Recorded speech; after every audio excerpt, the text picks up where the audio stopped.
Hey, what's going on, everybody? This is John chasing majors. I just went down to the post office, picked up the COMC order. For anybody who's never shipped with COMC, just know it can take a little bit of time depending upon the size of your order. They have a giant warehouse, and at the time that you actually request the shipment, that's when they actually go to the warehouse and start picking your cards that you own. And so it can take some time from them going through, making sure that they've fulfilled the order, and then packaging them up and shipping.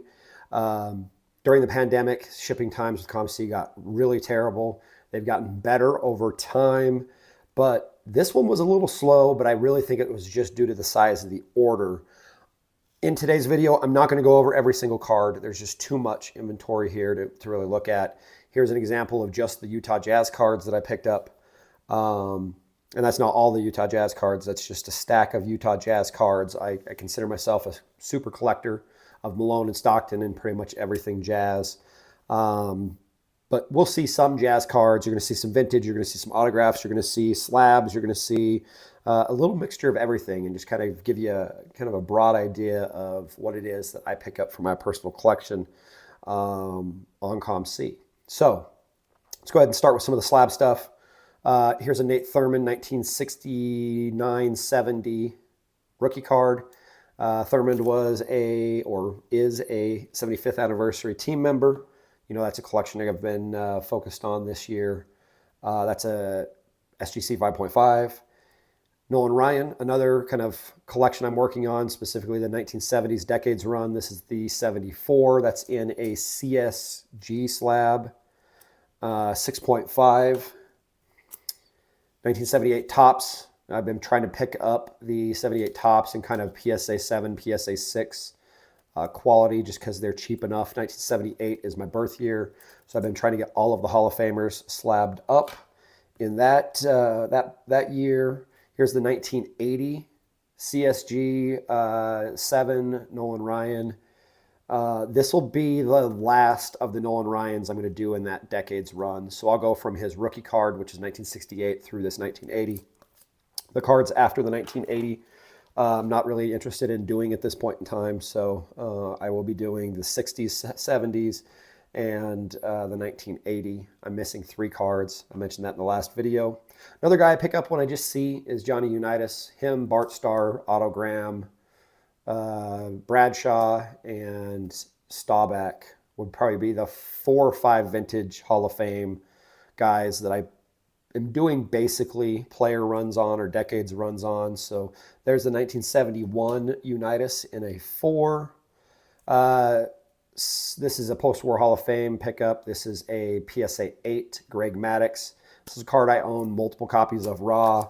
To grade this one, even at CSG, you're talking $15. I picked this up for way less than that. So I went ahead and pulled the trigger on an 8. Terry Bradshaw, as I just mentioned, a guy that I pick up. Obviously, I'm a Steelers fan, but above and beyond the Steelers connection there, I am trying to do the 1970s run on Terry Bradshaw. And so that's the 1977. That was a PSA 6, PSA 5, it looks like. Bly-Levin rookie card. This is the post-war Hall of Fame. He's one of the guys out of the 1970s. I do have the 1970s decade complete. Another guy that I own probably 4 copies of this ungraded.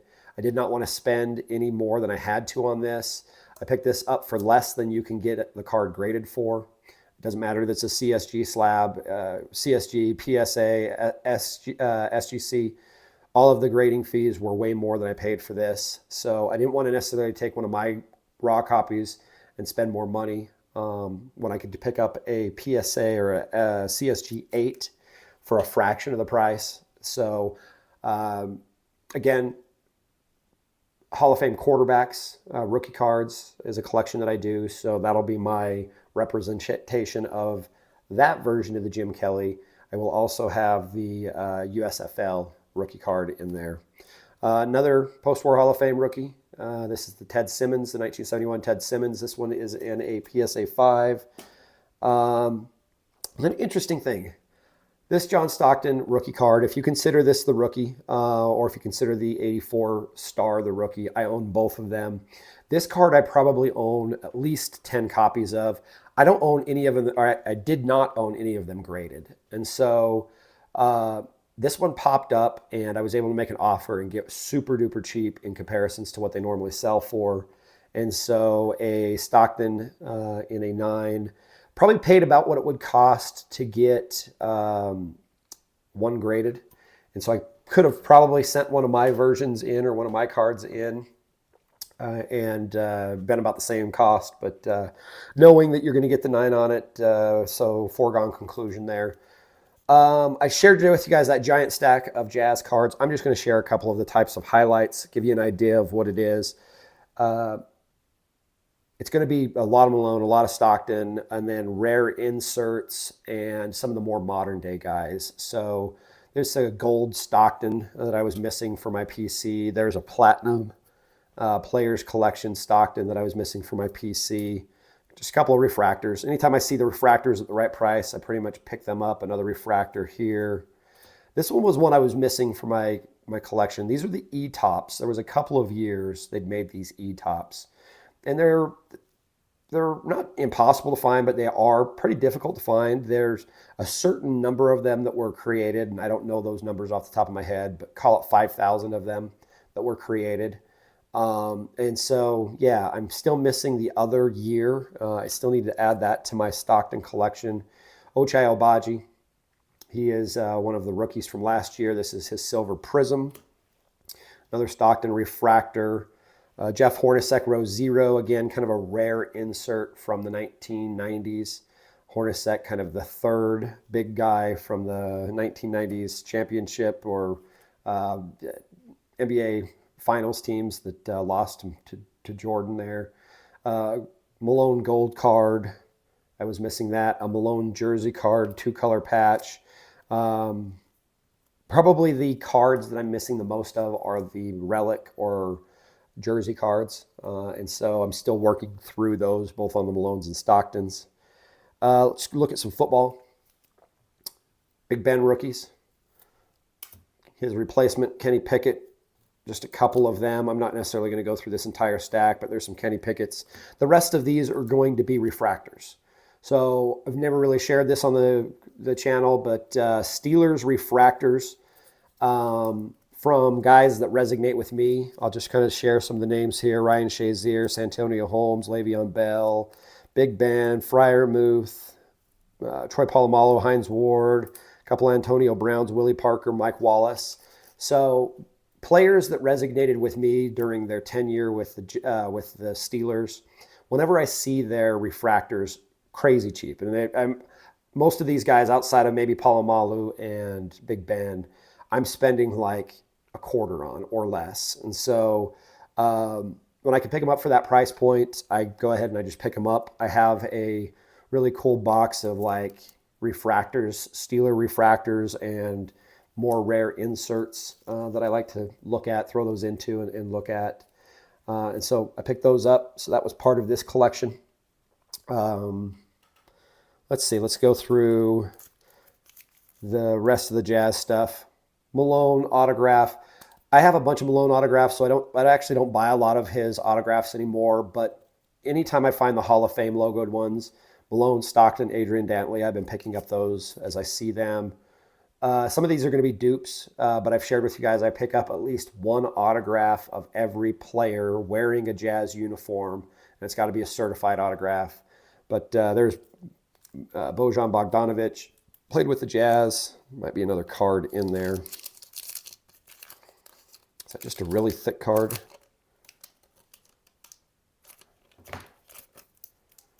There may be something else in there. I haven't really... Nope, that's just a really thick card. All right, let's see here. Juan Toscano Anderson autograph. Jordan Clarkson autograph. Who's that? That's George Hill autograph. Jared Butler autograph. Mike Connolly autograph. Nikhil Alexander Walker autograph. That's a Vanderbilt autograph. Rudy Gay autograph. Memo. I've got a few of his autographs, but there's a Memo. Okor. Kelly Olynyk. He's on the team currently. A Grayson Allen. Ironically, I hadn't had a Grayson Allen autograph, so that's my first Jazz Grayson Allen. And then who is this? Johnny Yu Zhang. He's currently on the team. Not sure if he's going to be getting any real playing time this year, but he was on the team over the last couple of years. So we've got a couple of vintage cards. There wasn't a bunch of vintage outside of some of the slabs.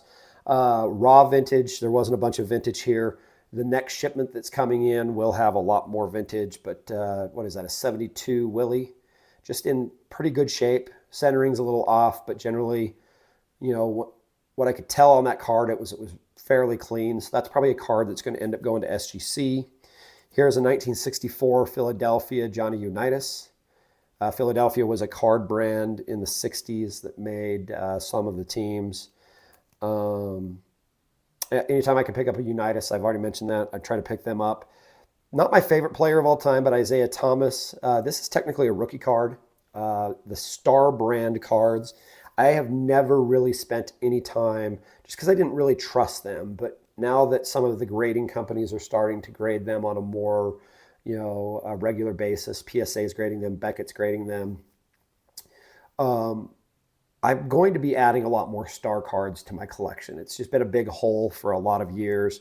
I own the Stockton. I own pretty much all of the Jazz cards, the Mark Eaton and the Thurl Bailey rookie cards. But a lot of the guys that have their rookie card in the 86 Fleer also have some Star cards. So I'm trying to pick up Star cards where I can. So that's a card we'll probably end up going out to PSA to get graded. Not because it's going to be like a huge grade, but I want to make sure that it's going to come across as authentic. I believe it probably will. I'm hoping that that's the case. But here's a couple of just random autographs. David Thompson, David Robinson, two Davids. David Robinson, one of my favorite players of all time. David Thompson, that's a super cheap autograph. You can pick up his stuff for like under $5 autographed.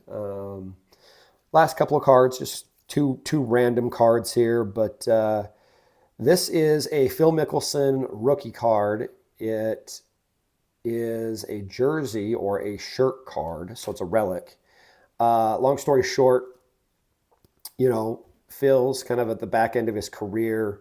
I've got a bunch of his rookie cards, but I was missing a jersey or a shirt card, so I wanted to pick that up.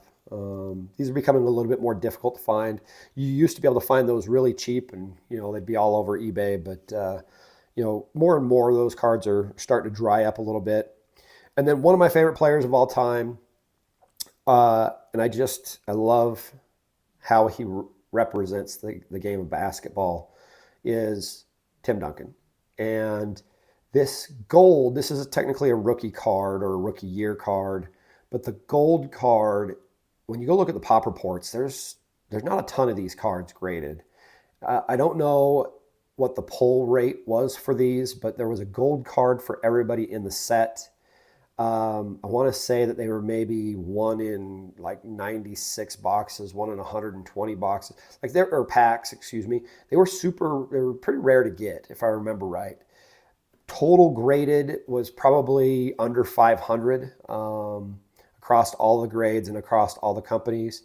So I picked this up. I paid a little bit for it, but you know, Tim Duncan is one of my favorites. I pretty much have the vast majority of his rookie cards. So that was just one of the cards from his rookie year that I was missing that I wanted to go ahead and pull the trigger on. So I picked that up.